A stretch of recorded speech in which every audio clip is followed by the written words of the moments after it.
O que aconteceu há poucos dias na Casa Branca, o embate entre Trump e seu vice-presidente e Zelensky da Ucrânia, foi algo sem precedente. Eu nunca vi nada parecido na minha vida inteira.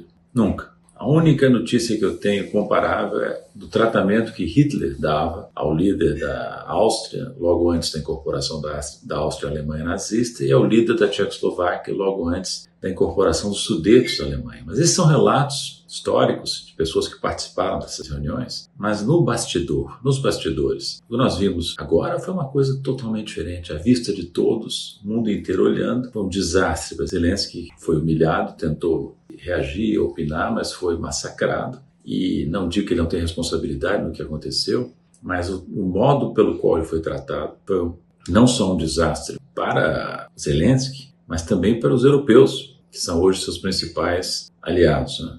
Aliás, o primeiro-ministro da Inglaterra tinha estado lá poucos dias antes e foi tratado com certa, não digo hostilidade, mas com certo desrespeito também pelo presidente americano diante das câmeras. Mas o ponto que eu queria frisar nesse breve comentário é que não foi bom para Trump e nem bom para os Estados Unidos. Por quê? Porque ficou evidente que o modo de operar do governo americano sob Trump é um modo muito truculento, muito agressivo. O que isso significa do ponto de vista de países tipo Brasil? Primeiro, que mostra à vista de todos que não se deve nunca se colocar na posição de satélite ou de dependente de outra potência, especialmente do imperialismo americano. Esse é um ponto fundamental que já devia estar claro há muito tempo, mas que no Brasil, por exemplo, em outros países, não foi devidamente absorvido. Mas tem algo pior para os Estados Unidos. Esse incidente dramático pode levar a uma conclusão de que não vale a pena ser aliado dos Estados Unidos. Conclusão que está se impondo, inclusive, aos europeus. Na verdade, vinham se tornando quase satélites dos Estados Unidos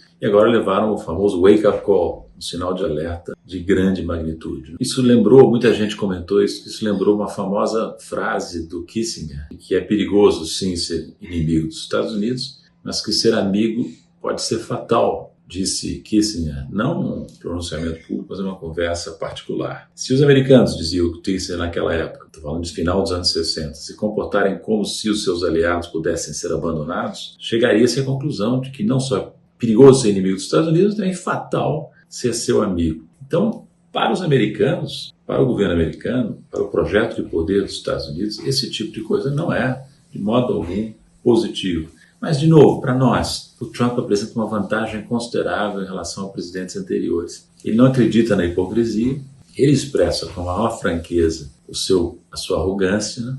Ele não leva em conta a necessidade de manter uma certa hipocrisia para favorecer, inclusive, os interesses da potência imperial. Os ingleses tinham isso bem presente. A hipocrisia era tanta na Inglaterra que eu creio que nós podemos dizer que a hipocrisia para os ingleses era uma segunda natureza. Para Trump não existe isso. Ele desrespeita isso constantemente. Um outro presidente americano, também imperialista, também agressivo, Ted Roosevelt, do início do século XX, dizia que é importante falar suavemente e carregar um porrete grande. Speak softly but carry a big stick, dizia o Ted Roosevelt. Bem, o que faz o Trump? He speaks loudly and carries a doubtful stick. Ele fala alto e carrega um porrete duvidoso, porque os americanos já estão numa posição difícil no mundo, por seus problemas econômicos, por seus confrontos em várias áreas, com a Rússia, com a China, agora com os europeus. Então, os Estados Unidos não estão numa posição comparável àquela que eles tinham, digamos, 10, 15 anos atrás. Não estão, se enfraqueceram. E pode ser, é difícil dizer, porque nós temos